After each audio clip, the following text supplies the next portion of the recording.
Mr. World, a former Mr. Universe, a three-time Mr. Olympia. He's known as the myth, Sergio Oliva looked like some from another galaxy. Sergio has probably had the best genetics, and look what the guy looked like in the late 60s. I don't think anybody has really equaled the genetics of Sergio Oliva. This guy was almost impossible to beat. As big as he is, nobody wanted to mess with him. The place was quiet. They just stared and stared at him. He was absolutely wonderful, fabulous sight you can imagine. I will be forever the myth. In a sport where genetics are the name of the game, some can claim to have the best arms, legs, chest, or back. But only one man can claim to be the most genetically gifted bodybuilder of them all. Sergio Oliva was bodybuilding's initial freak, a genetic marvel that possessed an unmatched level of size and muscular beauty. Sporting a 29-inch waist, the same size as his legs, and colossal arms that outsized his head, the fiery Cuban Refugee dominated bodybuilding like no one before and was the only man in history to defeat Arnold Schwarzenegger on an Olympia stage, earning the greatest nickname in bodybuilding, the Myth. But just when he was at the peak of his career, it all came crashing down. After incurring the wrath of the IFBB, he vanished for a whole decade and was forced to compete in inferior contests before nearly getting killed by his wife. From escaping Cuba to bodybuilding domination to being banned from the IFBB, this is the rise and the unfair downfall of the most mythical man in bodybuilding.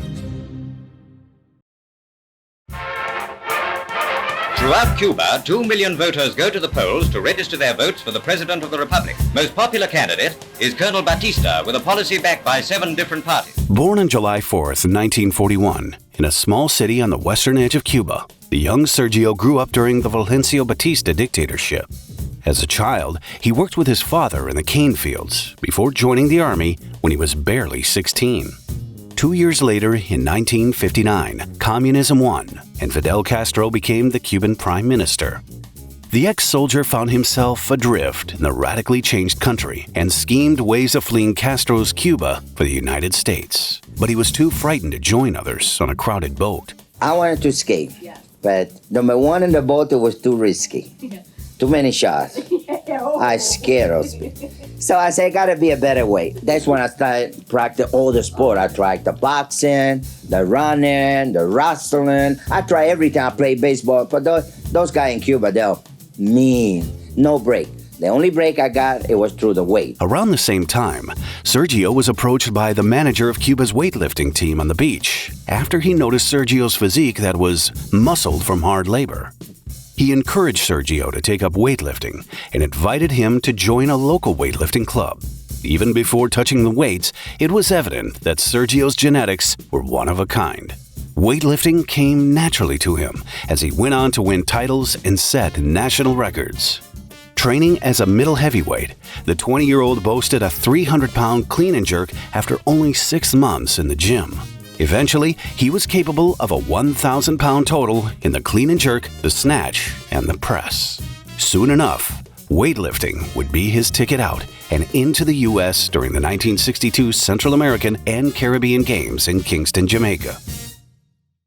He was on the weightlifting team, and one time they were in Jamaica for a meet, and he ran towards the American embassy. Armed guards chasing him down the street. He made it to the American embassy. He said he wanted to be an American citizen. He moved to, I believe, Miami, Florida at first, and I think he was starting work as a repairman and everything. And then he finally moved to Chicago, and he moved to Chicago because he said he loved the name Chicago. And then he was working in a butcher shop. A lot of the contests when he would go to pump up, and Sergio was known for pumping up for like 3 hours. But he would actually wear butcher overalls. That's what he was wearing when he was pumping up. And it would have blood on it and everything. Oh, really? In Chicago, Sergio worked 12 to 14 hours in a local foundry.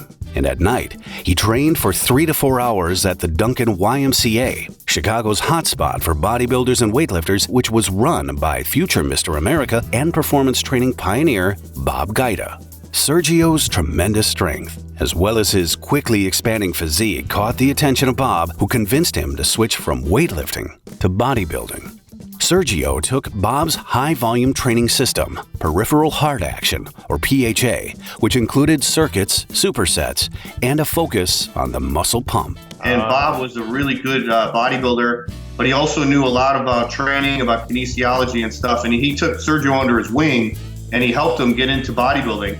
And Sergio grew like crazy. But what set Sergio apart was he had this really tiny 27, 28-inch waist. He had no genetic weak points. Every bodybuilder usually has 2 or 3 body parts that are weaker than the rest of them. Yeah. Sergio had no weak body parts. He had everything. Just as incredible as his strength and genetics was Sergio's metabolism. Many bodybuilders in those days would starve themselves on low-carb diets to develop the definition needed to show their muscularity, but not Sergio. Sergio had some kind of factory job. The manager of the plant was a bodybuilding fan. And when Sergio started working for him, he freaked out. So the guy said, I'm going to sneak into the break room when Sergio has his lunch, and I'm going to see what he eats. So he goes in there, and Sergio's drinking Mountain Dew and eating Twinkies. Between the contest and the YMCA Mr. America, I became pretty good friends with Sergio. So he says, you want to get something to eat before the contest starts? I said, okay. So he took me to McDonald's. He is eating French fries, cheeseburgers, and Coca-Cola. I mean, the man never did anything right. I mean, he used to drink a dozen bottles of Coca-Cola, and every one he had this little tiny waist. And even his training was wrong. Poor form in his movements, overtrained, and yet look at him. In 1963, Sergio made his bodybuilding debut and won the Mr. Chicagoland. The next year, he won a Mr. Illinois contest and finished 7th in the AAU Mr. America. Although it was America's top bodybuilding contest at the time, it had many problems, as Sergio would soon find out. In the 1965 contest, he won the Most Muscular award, but still finished 4th. He alleged racism on the part of the judges, which later evidence supported. As Iron Magazine editor Piri Radar noted, Sergio was the outstanding physique of the meet, and had he been a citizen and able to speak English fluently, he probably could have won the Mr. America title. He started off competing in the AAU, and he was placing really low because back then the AAU, you had to do an interview to show that you would be a good representative for Mr. America. Sergio probably was terrible at that. Yeah, of course, he spoke broken English, sure. So, and I think it might have been a little prejudice. They never let black guys win back then in the 60s. Really? You know, he was losing to guys that had half the physique. Right. In 1966, Sergio was a very controversial second in the Mr. America and again won the Most Muscular award. His friend Bob Guida took first place in this contest, despite Sergio having defeated him earlier at the Junior Mr. America. Following the contest, he didn't hold back as he told reporters. The AAU guys who don't know the Civil War is over say Guida is the winner when everyone in the house knew it was me. I won the best legs, the best abdominals, the best chest, the best back, the best arms, and the most muscular man. What else is left? How can they say I am in second place? Bob Hoffman's AAU may have been the top American bodybuilding organization then, but it wasn't the only one, as it was facing competition from the Weiders brothers and their upstart federation, IFBB. In 1966, Sergio went over to the IFBB and he won the Mr. World contest. The Mr. World was more for an international group of competitors. Not many Americans would go in it. Just a year prior, in 1965, the IFBB had founded the Mr. Olympia contest, which they promised would judge contestants merely based on their physique and nothing else. From that point, it was goodbye AAU for me and hello IFBB and super bodybuilding status, Sergio said. Comfortable with the IFBB's focus on the body above all else, he entered the 1966 Mr. Olympia held at the Brooklyn Academy of Music as part of the same collection of contests on the same day as the Mr. World. Because back then, the Mr. Olympia was just starting. So they wouldn't hold the Mr. Olympia by itself. It would be the Mr. Olympia, the Mr. World, the Mr. America, and the Mr. Universe all on one night. As the newly crowned Mr. World entered the Olympia, reporter and Olympia promoter Bud Parker noted, Sergio is massive and possesses ideal proportions that are defined to their limit. Recognized as one of the world's all-time greats, he's just beginning his career as an IFBB champ. The incredible mass and freaky proportions of the Cuban bodybuilder established him as an immediate superstar of the sport. Despite this larger physique, his conditioning left more to be desired. There were only 4 competitors this year, and Sergio ended up in 4th place, behind Chuck Sipes, Harold Poole, and Larry Scott, who announced his retirement amidst his 2nd win. In his 1978 seminar, Larry Scott recounted, "As I was walking backstage, I heard Oliva and Poole murmuring about the contest. They were both unhappy. Joe Weider wanted Larry Scott to win," Oliva said. "Joe handed me the ballots," Larry added. "I looked at each one of them, and every judge picked me. Oliva came by and forcefully grabbed them out of my hands, looked at them and said, 'This is bullshit. Weider, just like Hoffman. IFBB, just like AAU.'" But with Larry's retirement, it was evident that the 25-year-old Cuban was already their heir apparent, and next year was going to witness the birth of the myth. Sergio escaped from Castro's Cuba over 20 years ago and came to Chicago even though he was warned it was dangerous. He's made life in Chicago a little more dangerous for criminals. In 1976, Sergio became a Chicago police officer patrolling the city streets in his specially tailored uniform and continued to do so for 25 years.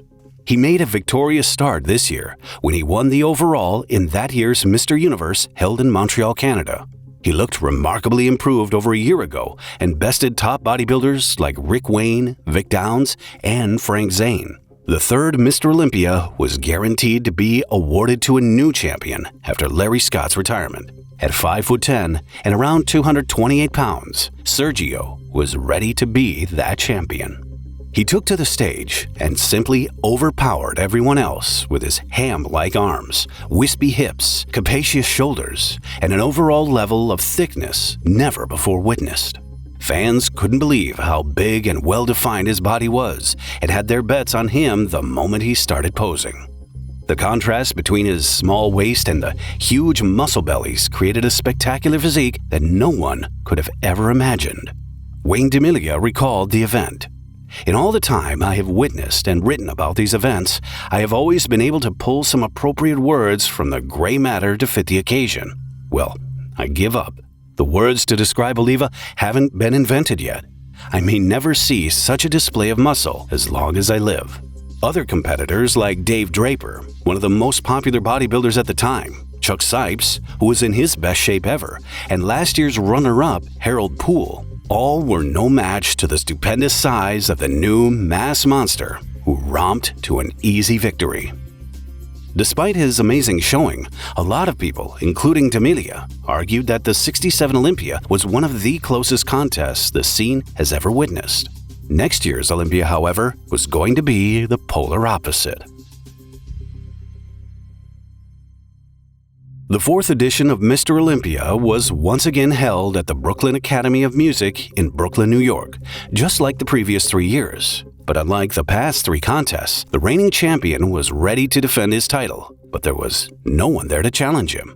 And nobody went in the contest. Everybody stayed away from it. Chuck Sipes didn't go in it. Harold Poole didn't go in it. Wow. No one dared to go up against him because they could see he was such a freak.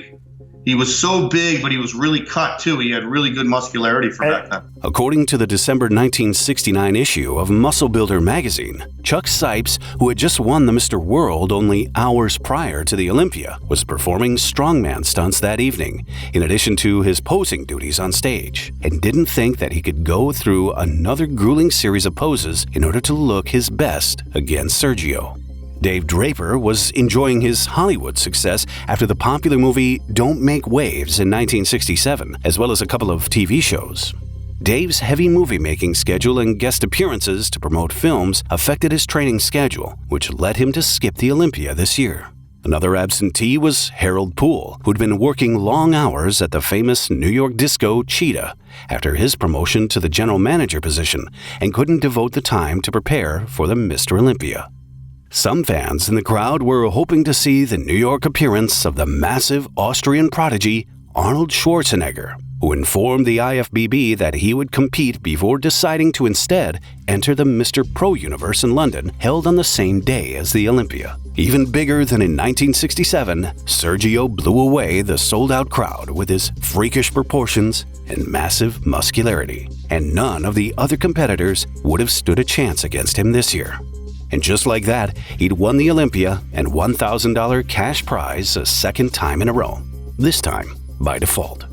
While few disputed his right to that year's crown, the victory was nonetheless underwhelming. But the following year was going to be anything but.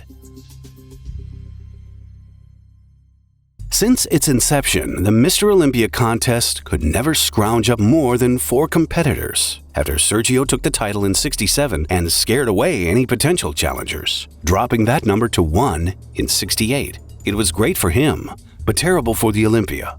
And by 1969, no one else dared to challenge the myth, all except for one guy. And the winner, Arnold Schwarzenegger. Mr. Arnold Schwarzenegger. An Austrian hick who turned 22 in 1968 was romping through contests in Europe. Standing 6'2" and weighing 240 pounds, he was the biggest bodybuilder on the planet, and his ego was even bigger.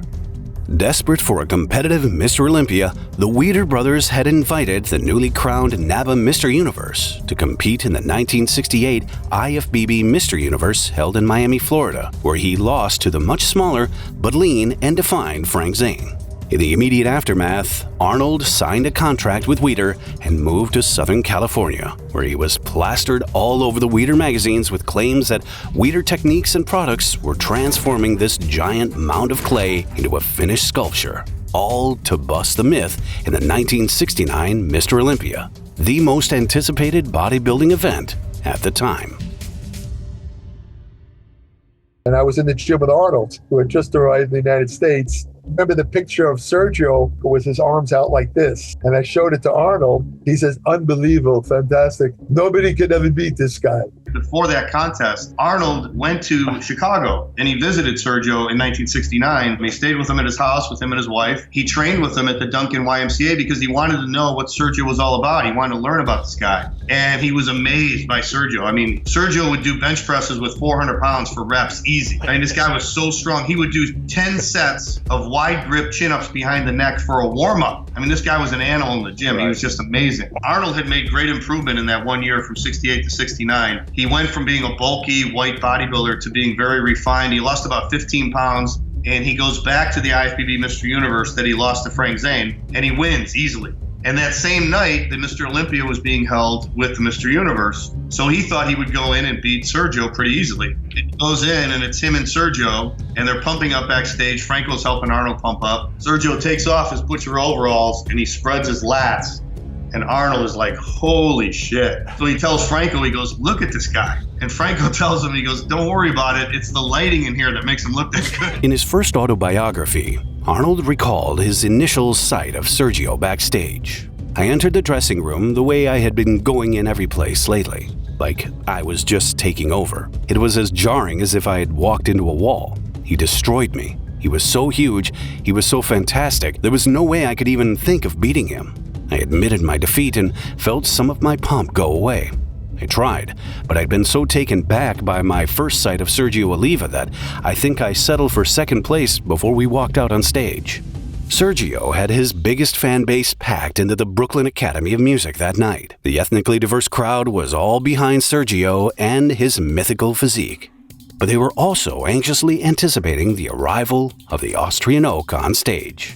The sold-out crowd of 2,100 buzzed when Bud Parker proclaimed, Arnold Schwarzenegger will now pose for the title of Mr. Olympia 1969. Arnold stepped on stage and stood motionless as the murmurs grew before locking in his front double biceps. Twisting and turning through pose after pose, revealing a physique he'd only teased in the Mr. Universe. Rick Wayne wrote in the December 1970 Muscle Builder issue, the Arnold who now stands on the podium appears even more formidable than the Mr. Universe competitor. He hits an incredible double biceps pose that stills every voice in the auditorium. You could have heard a pin drop, to coin a phrase. Schwarzenegger's message had been received loud and clear. I am Arnold Schwarzenegger, and Sergio Oliva has met a man at last. Sergio made the hyped crowd wait. He was teasing supporters who, by that point, had been calling his name for a full 5 minutes before he actually appeared, looking notably larger than the year before. Rick wrote, I remember his repeated declaration, you gonna see something, but you ain't gonna believe it. I rubbed my eyes, desperately trying to focus on that which just couldn't be, but was. Sergio Oliva was greater than ever. He jigged around on the posing platform as if to some hot tune that only he could hear, blew a kiss to his loyal supporters, and threw up those arms in that oh-so-typical Sergio fashion. Fantastic pose followed by a mind-blowing pose. How can I describe that which my mind still cannot fully accept? The judges reconvened backstage to try to pick a winner. Sergio was so dominating with his tiny waist, combined with such incredible muscle mass and fullness. But Arnold also looked like a winner, with his high-peaked biceps, huge chest, and startling definition. Eventually, the cocky Austrian was outsized and outclassed as the judges decided by a narrow 1-point vote that Sergio Oliva would be crowned Mr. Olympia for the third year in a row. I lost against him. He was better than me. I gave him a big kiss on stage, and I said, enjoy it because this is the last time.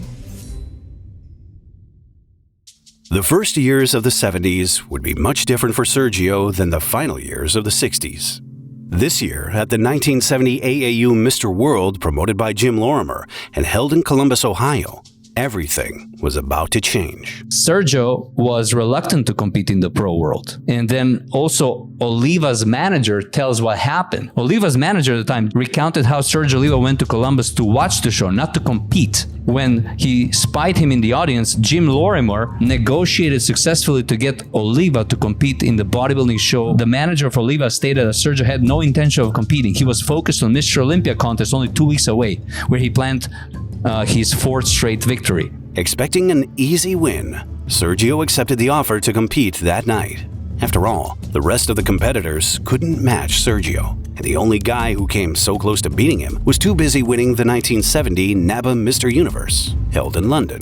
When Jim Lorimer decided to have this bodybuilding show, he was calling up all the top bodybuilders. And then he called up Arnold, and he told him the date, and Arnold said, I can't do it, because I'm going into Mr. Universe the day before. I'll be in London, so I won't be able to compete in Columbus, Ohio. And Jim said, well, if you go to Heathrow Airport, then Sunday morning, he goes, I'll take care of all the arrangements.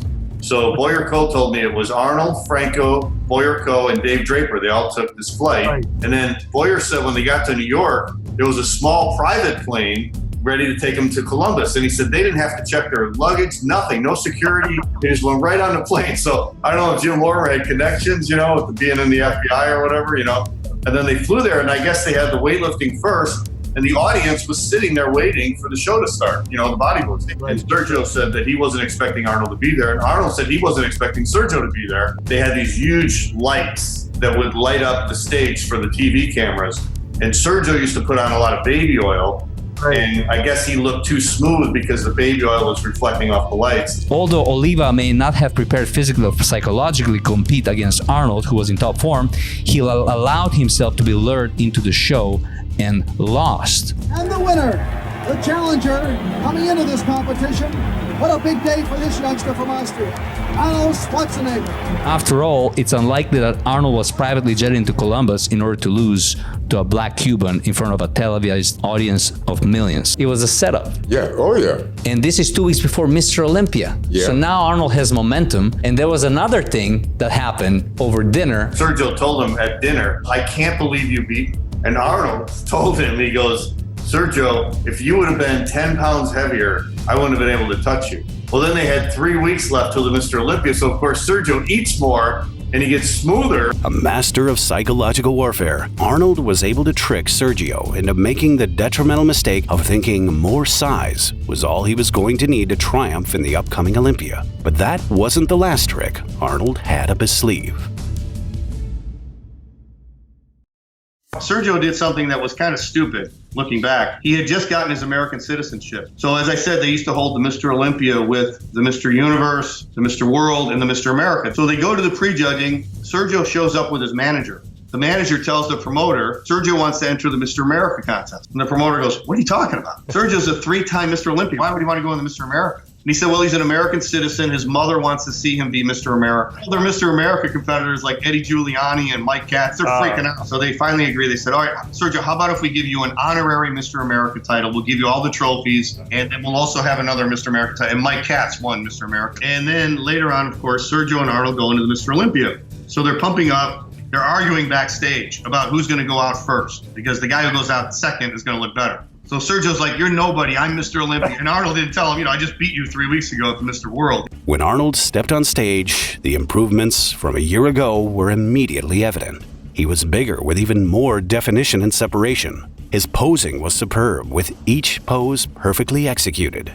Arnold was a perfectionist when it came to displaying his physique, as he only hit poses that highlighted his strong points, namely his chest, back, and biceps, as well as hiding his weak points. His routine was powerful, with such iconic poses as his double front biceps, side chest, and three-quarter back pose, all looking spectacular. And when he left the stage, even the most ardent Oliva supporters were cheering for him. As always, Sergio took his time stepping on stage, seducing the excited audience who fully expected him to easily win his 4th title, despite the looming threat of Arnold Schwarzenegger. As Sergio made his way out on stage to thunderous applause, it was clear that Arnold's plan had worked. Bigger than ever before, it was obvious that Sergio had sacrificed definition and polish for mass and size. He was still displaying his magnificent shape with his tiny waist, offset by his dense pecs, arms, and columnar legs. Unfortunately, the magnificence of the Oliva physique was blurred by too much fat and baby oil. Gone were the sharp detail and hard lines that had made him such a physical phenomenon in the past 3 years. 1963 IFBB Mr. America Reg Lewis was also present in the contest. Reg had played Hercules in Fire Monsters Against the Son of Hercules film. But I must go. I am needed somewhere else. But he faced an even more Herculean task on stage tonight, against the two titans. At the final pose down, he stood off to the side while Arnold and Sergio battled it out for the title. And that's where Arnold decided to resort to trickery once again. I then put a little trick on him. We were doing pose off after pose off. And then I said to him, I think it's enough. I think that they must know by now who is going to be the winner. And he says, you're right. And then he walked off and I pointed at him like he's giving up. So it was like kind of a psychological little trick to kind of close the deal once and for all. He turned around. He said, you son of a bitch. I mean, he was like really pissed off about it. Eventually, promoter Bud Parker came to the microphone stand and announced the winner of the 1970 Mr. Olympia was Arnold Schwarzenegger. The reigning champ's bubble of invincibility was punctured once again as Arnold went on to win his first of 7 titles. For Arnold, this was the beginning of his legend. For Sergio, it was the start of his downfall. Fuming from his second-place finish, he claimed that the Weiders rigged the contest. I was beaten by the judges and the Joe Weider IFBB organization, not by Arnold, he said. Either way, this set up for a rematch at the 1971 Olympia, which promised to be the most exciting in the sport, except that it was going to be the complete opposite. By 1971, the IFBB was growing thanks to the tireless leadership of the Weider brothers, but they were still competing with more established organizations like the AAU in the United States and NABBA in Europe. And 1971 was the year the Weiders decided to turn up the heat on their competitors. The previous year, the Weiders had sent a contingent of their sponsored bodybuilders to the NABBA Mr. Universe, where they dominated. Arnold won the 1970 NABBA Pro Mr. Universe. Frank Zane won the 1970 NABBA Amateur Mr. Universe. But this year, the Weiders began taking the opposite approach. Joe Weider really wanted to make the IFBB a bigger organization. And back then, the NABBA Universe was actually bigger than the IFBB. Joe Weider said, okay, what we're going to do is we're going to have a new rule that states if you're an IFBB athlete and you compete in another contest, we are going to suspend you for 1 year. Sergio was training under Arthur Jones that year, the Nautilus guy. They decided to do the NABBA Mr. Universe because Bill Pearl, who was already a 3-time Mr. Universe, he was a legend in the sport. Bill Pearl announced to everybody in Ironman magazine, he said, I'm doing my last contest at 41 years old, and if anybody wants to beat me, come to the NABBA Universe and you'll have a chance to beat me. This is going to be my last contest. I'm going to be at my best. So Arthur Jones had a beef with Bill Pearl about something, about some equipment or something. Right. He really wanted to see Bill Pearl lose. So he got Sergio under his wing. He was kind of training Sergio. And Arnold wanted, of course, to win the NABBA Universe too, because he was already a 4-time NABBA Universe champion. He wanted to be a 5-time NABBA Universe champion. He wanted to go and win it again. Joe Weiders wouldn't let him do it. You can't compete in the NABBA anymore. You just have to compete with the IFBB. If you go in the NABBA Universe, we have to suspend you. We can't do it. Arnold unfortunately said, okay. The 1971 NABBA Mr. Universe was just 1 week before the jointly held IFBB Mr. Universe and Mr. Olympia. It was very tempting for bodybuilders to do both elite European shows, and while Arnold was steered away from that temptation, Sergio wasn't. Well, Sergio was an unbelievable bodybuilder, but I think he was a little too smooth. Wayne Glass told me that he was holding water, maybe from the flight, and he said Bill Pearl was like perfectly prepared. He had the tan, he was big, he was full, he was cut, he posed perfectly. He said he was backstage, and everybody's pumping up, getting ready, and this little kid goes up to Sergio, and he asks him for an autograph. Yeah. Sergio goes, "Get out of here, I'm pumping up, get out of here." So the kid walks away dejected. Bill Pearl sees this. He grabs the kid, puts him on his shoulder, tells his dad to take a picture, signs his autograph, and then later on when the prejudging starts, they walk up on stage, Bill Pearl looks out, and that father is one of the judges. So Sergio ends up taking second to Bill Pearl. He's really disappointed. After his disappointing loss to Bill Pearl, a bigger disappointment awaited Sergio when he showed up for the Olympia held in France the following week. That's when he, alongside Franco Columbu and Roy Callender, learned that they were banned from the IFBB for a year. And after issuing a letter of apology, Sergio was allowed to guest pose in the 1971 Olympia for free. It's a really testament of how smart the Weiders were. So now they're going to suspend my dad. One, Arnold's going to win now, for sure, hands down. But two, you lose all these tickets from people coming to see my dad. Yeah. So what do the Weiders do? They make my dad a guest poser at the Olympia. Genius. Oh. So now you get to see my dad pose, but he's never allowed to stand next to Arnold. The 71 Olympia was essentially just a posing exhibition for 246-pound Arnold Schwarzenegger, who was bigger but smoother than the year prior. Just like 1968, one man stood alone and one unopposed. Many wondered what would have happened if both men stood on stage side by side.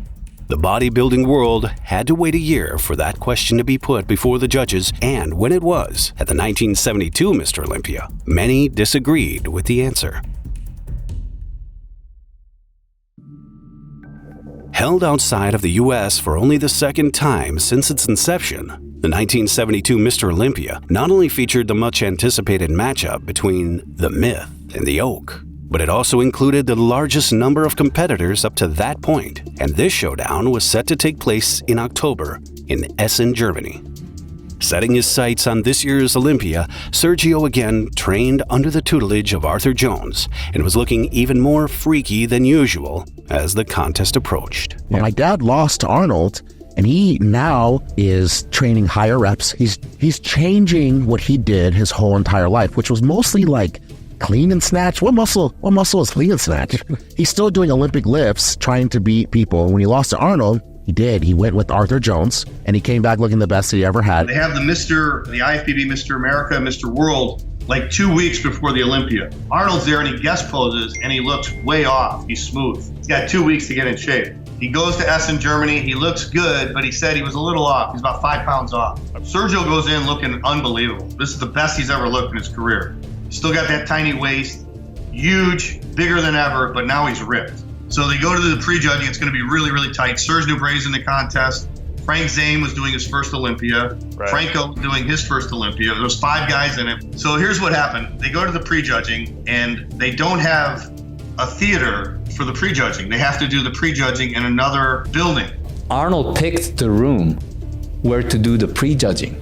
And it was apparently a darker wall. It made him stand out because he was more pale. And Sergio, that was in better shape, got washed out. He blended with the wall. Although both men were at their best, many contend Sergio was the superior muscle man who showed incredible proportions, massive quads, and diamond-shaped calves, providing the foundation for his huge upper body, set off by his small waist. However, the judges disagreed, making the most controversial decision in a Mr. Olympia contest up to that point. They had the guys lined up to go on stage, and the guy who was in the first place was the guy who was going to win. Yeah. They had Sergio at the front of the line. And then Sergio said right before they went out, they moved him back behind Arnold. And Sergio at that condition was almost just about unbeatable. I mean, he should have won. You could see that something was rotten there. If Busick handpicked the judges to ensure Arnold win, well, that explains everything right there. I mean, it was Arnold's contest in Essen, Germany. He didn't deserve it. Sergio should have won. Oh, yeah, he was in great shape. But Arnold was a month out. But, you know, they gave it to him because it was in Germany. But Arnold admitted that he was off. He said, if I would have been a judge, I would have picked Sergio. This is what Arnold said. Certainly, Sergio was great enough in Germany to take the Mr. Olympia title. And I will go further and admit that if I had been judge in Germany, I would have voted in favor of Oliva over me. Sergio was so mad. You know, he not only lost the title to Arnold, but then he tried to come back a couple times. 70, 71, they wouldn't allow him to compete. Then 72, he shows up in great shape, and they still don't let him win. So I think after that, he said, I'm done. As the 1973 Mr. Olympia approached, bodybuilding fans all around the world eagerly anticipated another classic Arnold-Sergio showdown. Unfortunately for them, that wasn't going to happen. As a warm-up for the Olympia, many of the best West Coast bodybuilders from the IFBB traveled to Tijuana, Mexico to compete at the Mr. International competition promoted by the very first IFBB Mr. Universe winner, Eddie Sylvester. But to everyone's surprise, the three-time Mr. Olympia showed up to contend for the title. Everyone was puzzled as to why Sergio decided to add the Mr. International title to his already impressive resume. It turned out he had other plans in mind. Mr. International is kind of along the level of a Mr. America. Sergio's already a three-time Mr. Olympia. Why is he going down to a Mr. America level? After losing the Olympia to Arnold in 72, he figures Weider is stacking the judging panel against me. I'll never have a chance of beating him at the Olympia. So Sergio goes into this Mr. International contest. Arnold, Franco, and Joe Weider all go to watch it. Sergio challenges Arnold from the stage. Come on up on stage and pose down against me. Eddie Sylvester ran a clean contest. He wasn't going to cheat. Sergio tries to pull out the same trick that Arnold pulled on him in 1970. He tried to show up and compete against him. Weider goes, wait, I need 3 of my judges. I'm going to be a judge and we're going to do the show this way. Eddie Silvestri goes, you cannot do that. And then Joe Weider goes, well, in that case, Arnold, you're not competing. And Joe's like, no, we have a competition Olympia in 4 weeks, so we're going to save it. After that, Weider banned the promoter, Silvestri, and gave the promotion of that contest, Mr. International, to Arnold. So now Arnold became the promoter. Sergio Oliva gets banned. And after he's being banned, Joe Weider writes an article that Sergio is a chicken without a head. On page 2, he goes full-blown commando. He's using the words whore and hooker. Sergio had just ruined it with Weider. And of course, Sergio was suspended, could not compete anymore. Realizing his IFBB days were over, Sergio decided to join the competing organization World Bodybuilding Guild, or WBBG, created in 1967 by the great promoter Dan Lurie, who was no friend of the Weiders. The WBBG held a certain prestige, but it lacked reputation. Where the IFBB had Mr. Olympia, the WBBG had the knockoff Mr. Olympus, which Sergio easily won several times. He always showed up smooth for these contests, but always effortlessly won, racking up multiple Mr. Olympus titles through the rest of the decade. The challenge of competing against Arnold was now gone, so Sergio didn't have the motivation to train hard like he did when he was competing in the Mr. Olympia. Whoever invited me to go, I would go and compete. I did not belong to anybody. They called me the Cuban Rebel, he said. By 1981, Sergio had turned 40, losing most of a decade when he should have been at his peak challenging Arnold, who went on to make his own legend at being immortalized in pumping iron, something that Sergio might have had the chance to do had he not been banned from the 1973 Olympia. Charles Gaines and George Butler went to that contest, and they photographed it for the book, Pumping Iron, which came out 1 year later. Yeah. Now, if Sergio would have been in that contest, who knows? I mean, Sergio could have got some great publicity. Sure. Maybe Sergio would have been in the movie Pumping Iron. Charles Gaines actually even tried to talk to Sergio Oliva to star in the movie, but whenever he would bring up Sergio, Arnold was like, no. He had nothing to do with Sergio. Whatever the case may be, Sergio's disdain towards the IFBB and Arnold, as well as his stubborn personality, have undoubtedly clouded his judgment at times. He was stubborn to learn English. He was just stubborn with a lot of things. He wouldn't have been the best ambassador for the sport to take us to where we are. He was supposed to be in the Predator movie with Arnold. What happened? He said no because he wasn't going to get the same amount of money as Arnold. And he told my mom, he's like, an alien movie, like that's going to be good. And actually the last time that we ever talked was, I think it was the 45th anniversary of the Mr. Olympia. And that's when they were bringing back all the Mr. Olympias for the first time. Right away, he's just like, no. You know, he's just still so bitter about the sport and what they did to him. All of a sudden, he called me back and he's like, okay, I'll go. We get there and he just was so miserable. Jim Mannion went up to my dad and he goes to shake his hand. He's like, hey, the myth. And my dad totally disses him. He pretty much did one of the moves his hand, and I went to go talk to my dad and I was like, please, you can't do that. And he just got so upset and so mad, throwing stuff in the hotel room, ended up calling the cops, kicked me out of the hotel room that we were both staying in. After 14 years and at the age of 42, Sergio just might make the greatest comeback in the history of sports. After years of collecting inferior titles in inferior bodybuilding organizations, bridges were finally mended. Joe Weider and Wayne D'Amelia agreed with Sergio to return to the IFBB by entering the 1984 Mr. Olympia held in New York, where he'd won his 3 titles. In his absence, the Olympia standards have changed, and leanness on stage was at an all-time high by that time. Aware of the need to compete, Sergio copied Frank Zane's diet with less than ideal results. The same plan that helped Frank create his iconic marble statue look left Sergio looking flat on stage. Even at 43 years old and past his peak, in a contest full of the old generation and the emerging new generation of bodybuilding, no one received more applause or got a louder ovation than the Myth. It didn't matter that he wasn't as mythical as before. As Sergio struck pose after pose, the crowd roared its approval as if it were 1972 all over again. In 8th place, contestant number 1, Sergio Oliva. His 8th place that night earned him the ironic title, the 8th Wonder of the World. And in 1985, he repeated that place before the gunshots from his wife effectively ended his competitive career and nearly his life. My mom was holding me in her hands. I was just born. And my dad was really upset and he was throwing stuff. He almost hit me. And that's when my mom grabbed his gun. He just felt so invincible. And he came at her and she shot him. My dad didn't even know he was shot. He thought that she missed. Even bullets bounce off me. And it wasn't until she was like, you're shot, that he kind of looked down and then he started to, faint. But, the doctor said that if he wasn't as big as he was, he would have died. Realizing his best days were far behind him, Sergio never stepped on stage again. He continued working as a police officer until 2003 while traveling and giving seminars. Unfortunately, the last few years of his life weren't easy. He had a bad car accident before catching a staph infection while recovering in the hospital. And through 2011, he had kidney trouble and was forced to be on kidney dialysis. Eventually, Sergio passed away from kidney failure in November 2012 at the age of 71. So many things weren't certain in Sergio's storied career. What if he hadn't vanished during what could have been his peak decade? What if he hadn't stirred the hornet's nest that is the Weiders? And what if he had been featured in Pumping Iron? To the fans, one thing was for sure, however.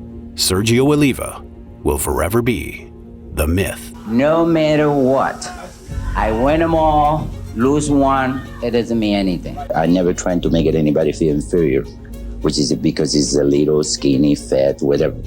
I treat him as the same. You guys been my fans for years. I really love you. The place that I took tonight, it doesn't matter, 8, 9, 1, 17, 20, no matter what, I will be forever the Myth.